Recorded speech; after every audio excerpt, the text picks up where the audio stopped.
Field marshal Sam Hormusji, Framji Jamshedji Manekshaw, जिन्हें व्यापक रूप से सैम मानेकशॉ और सैम बहादुर के नाम से भी जाना जाता है, थल सेना के पूर्व प्रमुख थे।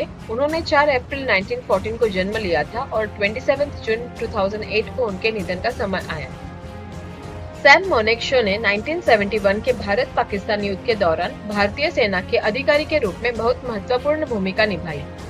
वे भारतीय सेना के प्रमुख पद तक पहुंचने वाले पहले भारतीय सेना अधिकारी थे। सैम मानेकशॉ को 1971 के भारत पाकिस्तान युद्ध के दौरान भारत की जीत का मुख्य कारण माना जाता है। उनकी बुद्धिमत्ता, योगदान और अद्वितीय नेतृत्व के कारण भारतीय सेना ने उनके मार्गदर्शन में विजय प्राप्त की थी। सैम मानेकशॉ का जन्म 14 अप्रैल 1914 को अमृतसर में हुआ था। उनके माता पिता का नाम हॉर्मिस मानेकशॉ और हिला था। हॉर्मिस मानेकशॉ एक चिकित्सा डॉक्टर थे और वे अमृतसर में एक सफल क्लिनिक और फार्मेसी चलाते थे। सैम के पिता के साथ 6 बच्चे थे, जिनमें 4 बेटे और 2 बेटियां शामिल थी। सैम मानेकशॉ उनके 5वें बेटे थे। सैम मानेकशॉ ने अपने पिता की तरह डॉक्टर बनने की इच्छा रखी और वे अपने पिता को लंदन में उनके चिकित्सा अध्ययन के लिए भेजने के लिए कहा, लेकिन उनके पिता ने इस विचार को अस्वीकार कर दिया क्योंकि सैम की उम्र बहुत कम थी। इसके बजाय सैम ने हिंदू सभा कॉलेज, जो अब हिंदू कॉलेज अमृतसर है, उसमें प्रवेश लिया और अप्रैल 1932 में पंजाब विश्वविद्यालय द्वारा आयोजित अंतिम परीक्षा में उत्तीर्ण हुए, जहां उन्होंने विज्ञान में 3री डिवीजन हासिल की। उसी समय भारतीय सैन्य कॉलेज समिति ने सेना में अधिकारी कमीशन के लिए भारतीय युवाओं के प्रशिक्षण के लिए एक सैन्य एकेडमी की स्थापना की सिफारिश की। इस एकेडमी के लिए उम्मीदवारों का चयन लोक सेवा आयोग द्वारा आयोजित परीक्षा के आधार पर किया जाता था, जिसमें चयनित उम्मीदवारों को 3 साल का पाठ्यक्रम किया जाता था। जब परीक्षा की घोषणा हुई तो सैम मानेकशॉ ने अपने पिता के खिलाफ जाकर दिल्ली में आयोजित प्रवेश परीक्षा में भाग लिया। उन्हें 1 अक्टूबर 1932 को चुने जाने वाले 15 कैंडिडेट में से एक चुना गया। सैम मानेकशॉ कमीशनिंग के बाद 4 फरवरी 1935 को उन्हें रॉयल स्कॉट्स के 2रे बटालियन में तैनात किया गया। इसका कारण यह था कि भारतीय युवा को ब्रिटिश इकाई में तैनात होने से पहले ब्रिटिश सेना में अभ्यास करना मान्यता प्राप्त था। बाद में उन्हें बर्मा में 12वीं फ्रंटियर फोर्स रेजिमेंट में तैनात किया गया, जहां में 1938 में उन्हें कंपनी के कार्ट मास्टर के रूप में नियुक्त किया गया। द्वितीय विश्व युद्ध के आरंभ के साथ ही सैम मानेकशॉ ने बर्मा में कार्रवाई देखी। उन्होंने 1942 के ब्रह्मा अभियान के दौरान विशेषता के साथ कार्य किया और राष्ट्रमंडलीय सेनाओं के लिए सर्वोच्च मिलिट्री कोर्स प्राप्त किया। भारत के विभाजन के बाद सैम मानेकशॉ की इकाई 12वीं फ्रंटियर फोर्स रेजिमेंट पाकिस्तानी सेना का हिस्सा बन गई, इसलिए उन्हें फिर से 8वीं गोरखा राइफल्स में नियुक्ति मिली। जब वे 3रे बटालियन 5 गोरखा राइफल्स के कमांडिंग ऑफिसर के रूप में नई नियुक्ति प्राप्त करने के लिए जा रहे थे, तो पाकिस्तानी सेना ने 22 अक्टूबर को कश्मीर में हमला किया और डोमेल और मुजफ्फराबाद पर कब्जा कर लिया। कश्मीर के महाराजा 26 अक्टूबर 1947 को विल्य पत्र हस्ताक्षर कर रहे थे। उसी समय सैम मानेकशॉ पास से पाकिस्तानी सेना के हवाई गतिविधियों की निगरानी कर रहे थे।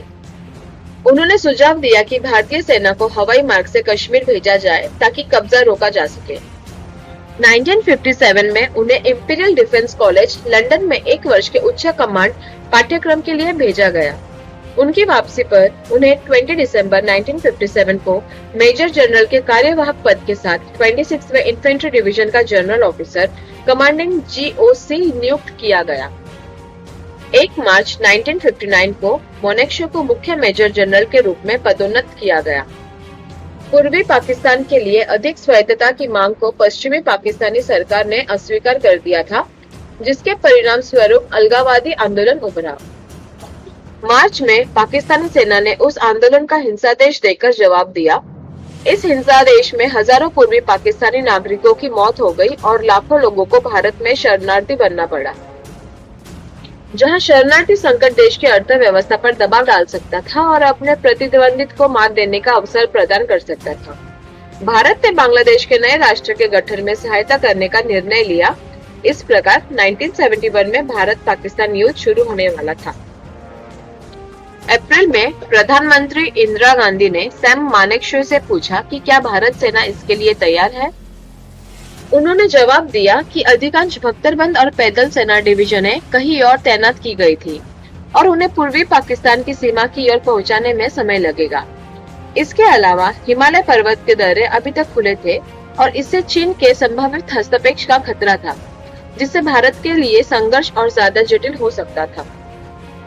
सैम मानेकशॉ ने आश्वासन दिया कि यदि उन्हें संघर्ष को अपनी शर्तों पर संभालना होगा तो वे जीत की गारंटी दे सकते हैं।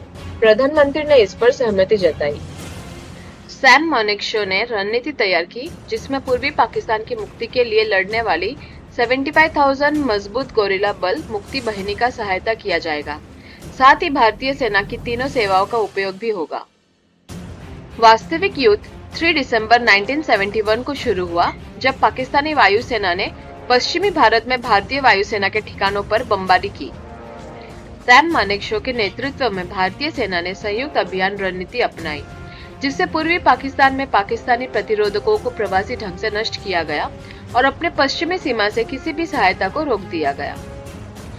9 दिसंबर 1971 को जब सभी रणनीतिक क्षेत्रों को कब्जा कर लिया गया और ढाका को भारतीय सेना द्वारा पूरी तरह से घेर लिया गया, सैम मानेकशॉ ने पाकिस्तानी सेना के कमांडर से बिना शर्त आत्मसमर्पण की मांग की और उनसे वादा किया कि उनके साथ उचित व्यवहार किया जाएगा और पूर्वी पाकिस्तान की आक्रोश में डूबा जनता से बचाया जाएगा। उन्होंने 11 दिसंबर और 15 दिसंबर को अपने संदेश को दोहराया। संयुक्त राष्ट्र सुरक्षा परिषद की बैठक में कोई नतीजा नहीं निकलने के बाद पाकिस्तानी सेना के कमांडर को पता था कि उनके पास लंबे समय तक संघर्ष करने की कोई उम्मीद नहीं है। उन्होंने सैम मानेकशॉ के आत्मसमर्पण के प्रस्ताव को स्वीकार कर लिया और 16 दिसंबर को सुबह 9 बजे आधिकारिक रूप से आत्मसमर्पण किया। इस घोषणा के साथ युद्ध आधिकारिक रूप से समाप्त हुआ और बांग्लादेश का जन्म हुआ। युद्ध के बाद इंदिरा गांधी ने सैम मानेकशॉ को फील्ड मार्शल के पद पर प्रमोट किया और पहले चीफ ऑफ डिफेंस स्टाफ के रूप में नियुक्त करने की योजना बनाई। भारतीय राष्ट्र के प्रति अपनी सेवा के लिए सम्मानित होने के बाद 1972 में भारत के राष्ट्रपति ने सैम मानेकशॉ को पद्म विभूषण से नवाजा। इसके पश्चात उन्होंने सक्रिय सेवा से रिटायरमेंट होने का निर्णय लिया और 15 जनवरी 1973 को अवकाश ले लिया। वे अपनी पत्नी सिल्लू के साथ वेलिंगटन छावनी के पास स्थित नागरिक शहर कुन्नूर में बस गए, जहां उन्होंने अपनी करियर की शुरुआत में डिफेंस सर्विसेज स्टाफ कॉलेज के कमांडेंट के रूप में कार्य किया था। रिटायरमेंट के बाद उन्होंने कई कंपनियों के बोर्ड में स्वतंत्र निर्देशक के रूप में शामिल होकर काम किया और कुछ मामलों में अध्यक्ष की पदभार निभाए। सैम मानेकशॉ की 94 वर्ष की आयु में वे 27 जून 2008 को दोपहर 12:30 बजे तमिलनाडु के वेलिंगटन सैन्य अस्पताल में निमोनिया की जटिलताओं के कारण अंतिम संस्कार को प्राप्त हुए। हर साल 16 दिसंबर को विजय दिवस के रूप में मनाने से पहले लोग सैम मानेकशॉ के द्वारा 1971 के अभियान में मिली विजय को याद करते हैं। ऐसे वीर भारतीय सपूत से भारत की जनता हमेशा ऋणी रहेगी। आपको हमारी ये वीडियो अच्छी लगी हो तो प्लीज लाइक, शेयर और सब्सक्राइब जरूर कीजिए। आपका दिन मंगलमय हो।